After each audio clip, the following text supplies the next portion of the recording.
Hey everyone, it's Ben Hardy here, and in today's video, I'm going to be talking about the car repossession situation. We're going to dive into the numbers. We're going to determine if this situation is as bad as everyone claims, and also talk about what this means for the overall market with the trends that we are currently seeing. But before we get into this video, as always, if you want to save time and money the next time you purchase a car, link to my car buying guide in the description down below. And then if you want to see more content just like this, then I recommend you subscribe because I'm going to be posting one video every single day. Let's get into it.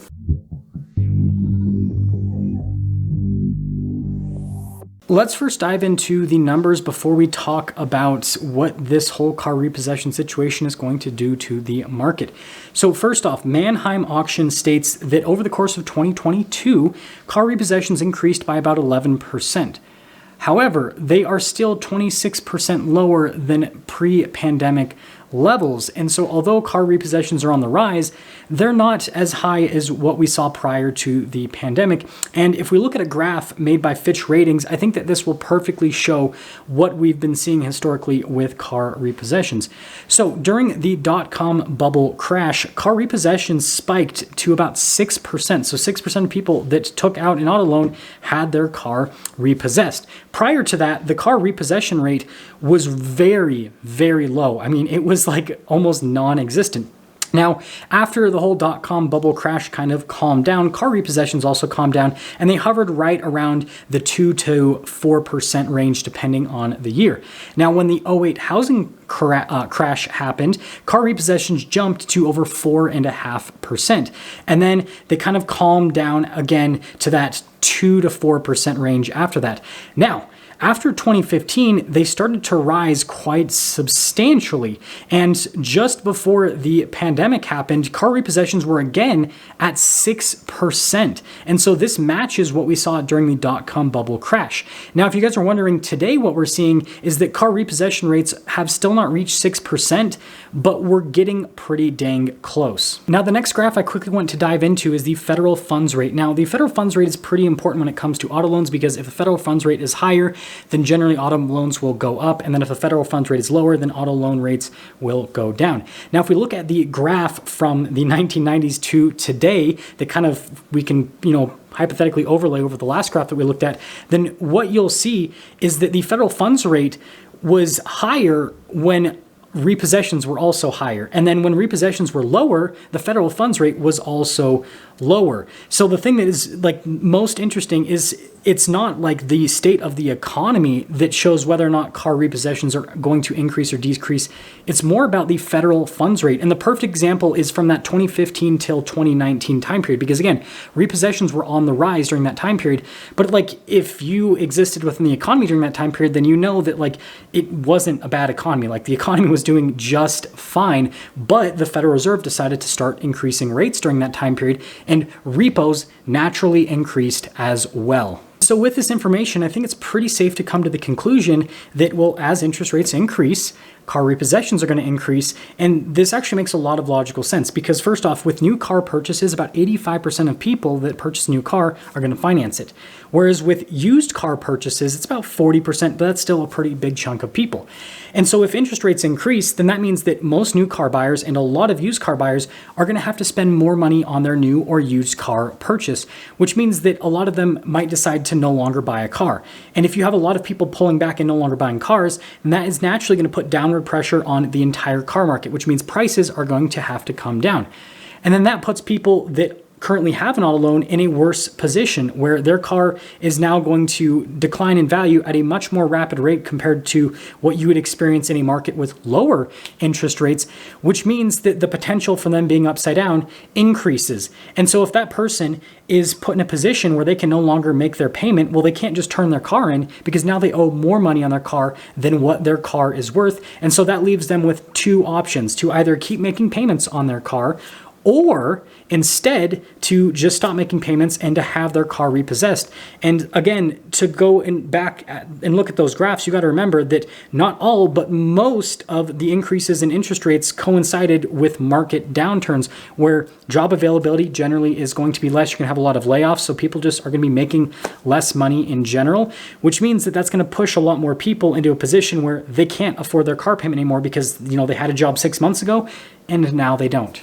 However, this leads me into talking about what we are experiencing in today's car market, because today's car market is significantly different, I would say, compared to what happened in the 1990s, in the 2000s with the '08 housing crash, and just before the pandemic. And the reason being is none of those times saw the run up in prices with used cars that we just saw over the course of the pandemic. And so the value loss that people are currently experiencing now is far greater than what they experienced during those past times, which means that the negative equity that we are currently seeing is far greater. And I have talked about this over the course of a few videos anecdotally, where customers come in and they'll have, $30, $40, $50,000 in negative equity on their vehicles. And I can tell you, as someone who worked in the car business prior to the pandemic, I would see a lot of negative equity, but nothing on the scale to what we are seeing today. And so this is naturally going to push more people to have their cars repossessed. Based on the current trend and based on the historical data, I think that the car market is going to be pushing towards an area where there's going to be far more repossessions than what we saw historically. Like 6%, that's probably going to be rookie numbers with what we're going to be seeing in the market. I would not be shocked if we jump up to 7, 8, 9, maybe even 10% of auto loans being repossessed. And this is why lending institutions are pulling back so much in terms of the people that they are willing to give auto loans out to, because they see the writing on the wall. However, there's a little bit more to the story, and the fact of the matter is a lot of people took out home equity loans over the course of the pandemic because of low interest rates and because of house values. And so with this extra cash, there's a large portion of people that went and paid cash for cars rather than taking out a loan. There are several dealers that I filmed for that have told me that they've had several months in a row where pretty much all of their buyers have been cash buyers. And I'm like, where's the money coming from? And, initially they were like, oh, I think it's stimulus checks. But then, people started to talk and they realized that people were taking out home equity loans and using the cash to purchase cars. And so because there is a much larger cash buy rate than what we see in a normal market with both new and used cars, this puts a lot of people in a position where, although in an auto loan situation they might be underwater, well, since they own the car outright, they're not going to be in that situation. Now, the last thing I want to talk about before we sum up the video is the type of cars that are getting repossessed.